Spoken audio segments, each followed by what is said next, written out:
Today, I stormed into the principal's office to defend my son. Then they showed me the security footage. I've always prided myself on being an involved, supportive mother. When you raise a teenager, you expect a few bumps in the road. But I always believed my son, Damon, was one of the good ones. He was the kid who kept to himself, played video games, had normal grammar, and a quiet demeanor. So when my phone rang at 10:30 a.m. on a Tuesday and the caller ID showed his high school, my stomach did a little flip.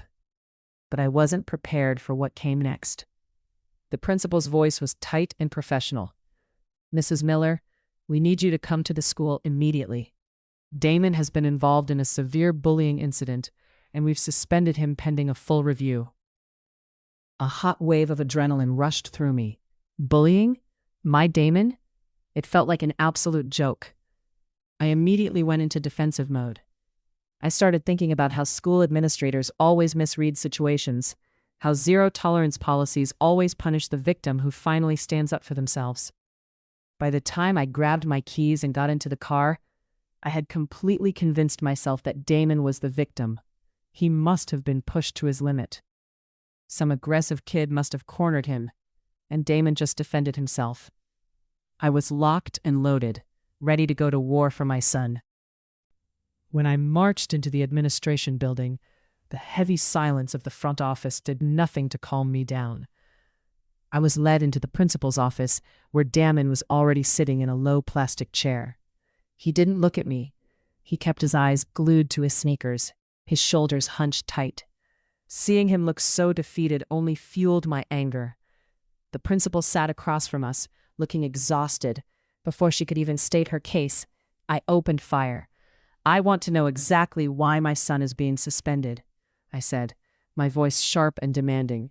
"Damon is a quiet, gentle kid. He doesn't go looking for trouble.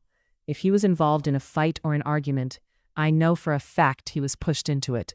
You're punishing the wrong boy, and I won't sit back and let him take the fall for someone else's behavior." I glanced at Damon, expecting him to look up with relief, to thank me with his eyes for having his back. But he didn't. He just dragged his sneakers across the carpet, sinking even lower into his chair. The principal didn't raise her voice. She didn't get defensive. She just sighed, a deeply heavy sound, and reached for her laptop. "Mrs. Miller, I understand your instinct to protect your son. Every parent wants to believe the best, but I think you need to see what happened on the courtyard during the morning break." She turned the laptop around so it faced me and hit the spacebar to play a video. The footage was high definition, capturing the crowded courtyard perfectly. I watched the screen, my eyes scanning for Damon, expecting to see him backed into a corner. Instead, I saw him walking with a group of 3 other boys. They were laughing, radiating a smug, untouchable energy. Then they spotted a younger, much smaller boy sitting alone on a bench, minding his own business. My chest tightened as I watched Damon lead the pack straight toward the kid. There was no argument. There was no provocation. Damon walked right up, grabbed the younger boy by the collar of his shirt, and violently yanked him off the bench. The kid stumbled, looking terrified, trying to pull away. Damon's friends blocked the kid's escape route, laughing and recording on their phones, while Damon shoved the boy hard against the brick wall. I sat there, frozen, as the video played out in agonizing detail. I watched my son rip the backpack off the younger boy's shoulders, unzip it, and dump his books and binders across the wet pavement. Then, with a cruel, mocking smile on his face, Damon kicked the boy's jacket into a puddle. The younger kid was visibly crying, his shoulders shaking, completely helpless. The video ended. The principal pressed pause. The silence in that room was suffocating. The hot, righteous anger that had been pumping through my veins just moments ago instantly vanished, replaced by a cold, sickening wave of pure shame. My face burned. The sheer embarrassment of what I had said just 2 minutes prior, protesting his innocence, claiming he didn't have a mean bone in his body, hit me like a physical blow. I felt physically sick. I looked over at Damon. The illusion of my innocent, quiet boy was completely shattered. He wasn't looking at his shoes anymore. He was staring at the desk, his face pale, knowing he was completely caught. "Damon," I whispered, my voice cracking, "tell me that isn't you." He didn't say a word. He couldn't. I looked back at the principal. All the fight had gone out of me. I felt entirely deflated, humiliated, and deeply, deeply disappointed. I am so sorry," I stammered, the words tasting like ash. "I had no idea. You are completely right to suspend him. Whatever the maximum penalty is, I support it." The drive home was the longest, most agonizing 20 minutes of my life. Neither of us spoke a word.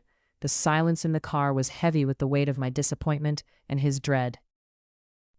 The second we walked through the front door, the hammer dropped. I didn't yell. I didn't scream.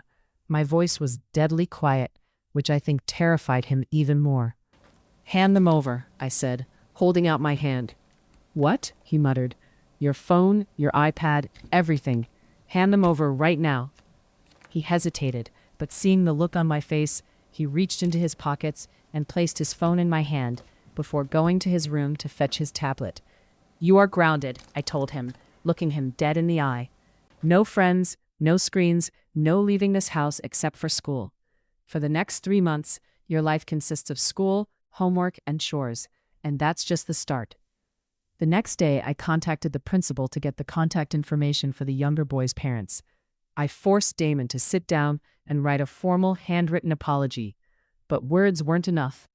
I found out the family lived a few streets over, and I arranged with his mother for Damon to spend his entire weekend doing grueling yard work for them, mowing their lawn, pulling weeds, washing their car, all for free, and he will continue to do so until the boy's ruined jacket and school supplies are fully paid for out of Damon's own savings account.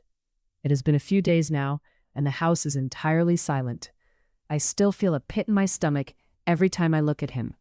It's a painful lesson for him, but an even harder one for me. I learned the hard way that sometimes the monster isn't under the bed. Sometimes you're raising him, and you have to have the courage to stop it before it gets worse.